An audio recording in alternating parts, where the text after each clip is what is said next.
I should start by saying this is going to be something completely different. Just whether that's a good thing or bad thing, we'll soon find out.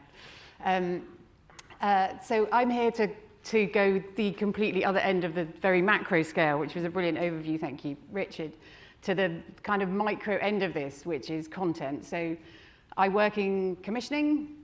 I'm the commissioning editor for digital in factual commissioning at the BBC, so the kind of unscripted, as just mentioned.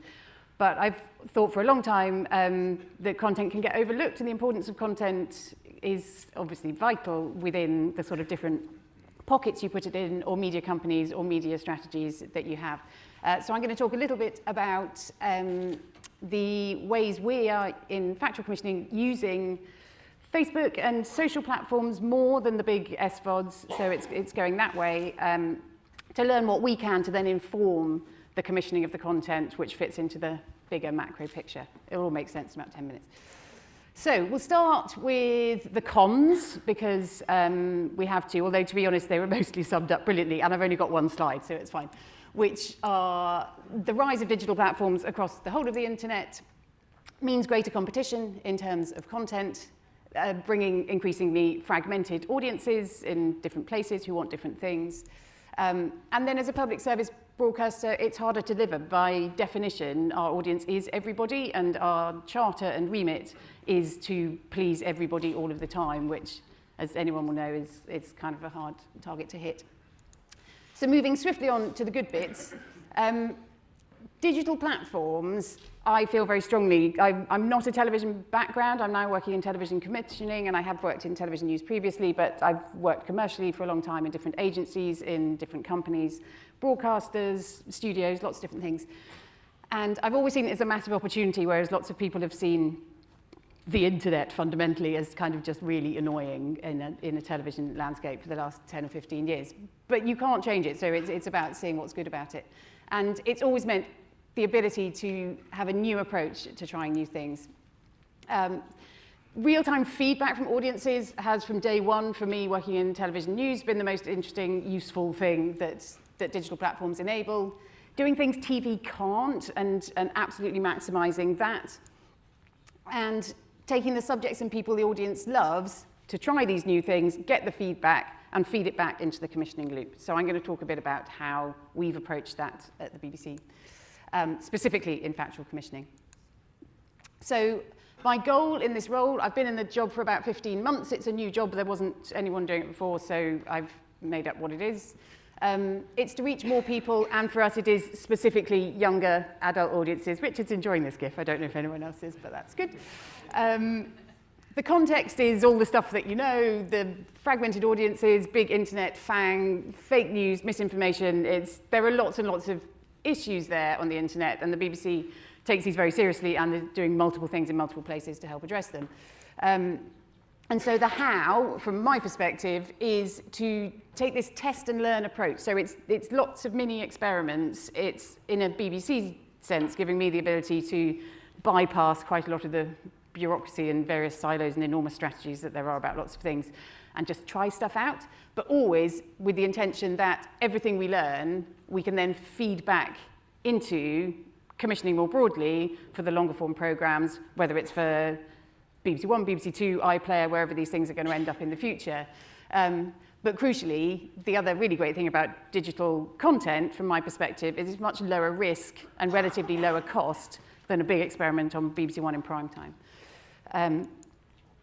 So different ways in which we're doing this. One is to make the most of our TV content. And I'm sure this is fairly standard practice, I think, at a lot of broadcasters, but for us it's a way of getting the content which our decreasing linear viewers are seeing on the channels in a completely different form to younger audiences where they are on the internet.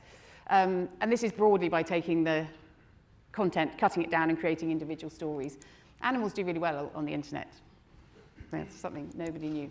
5.4 million views for this, and the square aim of all of this content is 18 to 24s. This was an incredible story. I don't know if anyone saw the programme, of someone who reported her child missing and said her husband had abducted him, but she'd never had a child, but the husband had always thought she had. It was very strange. Anyway, that got 13.2 million views. YouTube as well, taking the surprising facts, taking our TV programs and turning them into the meme-type content that we know does well on the internet, and that's not what we commissioned it for, but bringing it to a new audience in this way, inside the factory. And also, it's a way to get some really surprising titles. Back to the Land with Kate Humble is a lovely program, but it's never something that people thought was going to be drawing in younger audiences, so it's a way for us to take it to them. Digital platforms also mean we can add value for the audience and take different approaches around the type of TV programs that we're commissioning. This was following on from Blue Planet 2, which had big impact, obviously, around plastics. We commissioned a whole load of digital content, both more web-focused, but also across social media, including a short film with David Attenborough about the importance of doing something as well as all the programs which they've done. And from a BBC perspective, this also had an impact. And as a public service broadcaster, being able to use digital platforms for impact as well as the viewers and the engagement and the things is one of the most vital things we can do. 23% of audiences claimed some consumption of the plastics content, 34% said they learnt something new, and 28% said they changed their behaviour as a result. And for us, being able to use digital platforms in this way, alongside the TV content that we commission and that goes out around the world, as a public service broadcaster, just adds more weight to what we do and kind of backs up our public purpose in terms of audiences appreciating us. Because to the rise of Netflix and all those sorts of things, there will come a time, there already is, we're probably here, where people just question the license fee and why are they paying £12.50 a month when Netflix is $7.99, $4.99, whichever one you got. And so it's really important that people recognise, as they come a particularly younger demographic, the importance of the BBC, which I like to think anyone my age and older just sort of vaguely intrinsically feels, because you've always felt that it's a good thing and we want it, and that's just not the default thinking, I don't think, anymore. This is something else we're doing, which is purely social first. Growing on Instagram, we started about 3 months ago, and it's grown all organically because the BBC doesn't have a big paid media budget, but it's very, very focused on things that we know from audience research are really, really relevant to the audience that we're trying to reach, and it gives them a place to have a two-way conversation. We have the Instagram, it's also on the website, and we're commissioning some long-form stuff which goes on YouTube. But the content is very, very different from anything the BBC's able to do anywhere else, because it's completely focused on the platform, on the way the audience uses the platform, and the nature of the content that we know that they like, that we know they're more likely to share. And then we get the feedback, and again, we get some audience things from TV, but it's that real time, being able to see people feeding back on the content and then helping inform the next stuff we commission, that's been really valuable. It's also a brilliant place to work with new talent, both on and off screen, and this goes 100% into how we then inform the business in terms of the different types of content. And I mean, I'm not quite sure it quite chimes yet with the BBC's designing formats to be appreciated globally and with that export in mind, but certainly in terms of testing things on YouTube or testing things on social, we reach a global audience. Our focus is a UK under 35 audience, but the way that it all feeds itself, it tends to be global. So in the last few months and coming up this year, we're just working with a whole range of different on-screen talent, different off-screen directors, different producers who are bringing us new people who are filming these things. And the whole purpose of that is well, we say reinvent the BBC for a new generation. And I personally feel, when I look across the slate of new commissions that we're doing in and around, some of it's around our linear programming, some of it's around seasons and those sorts of things, but it's very much about using digital platforms to see who it is that the audience love, what are the subjects that they want from the BBC, how are they going to interact with those, and how can we turn those into bigger, more often commissions.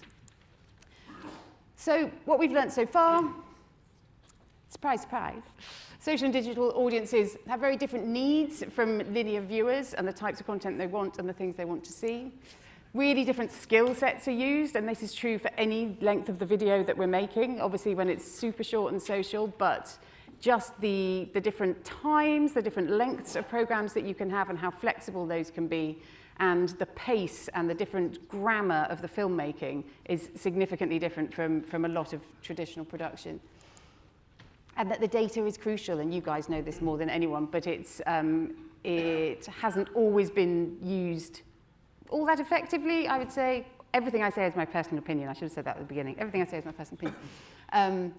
But what you can gather from social and digital platforms and how we can feed that back in, and also the time and the relative cost and the relatively low risk of digital means that much quicker we can try lots of different new things and feed that back into the business.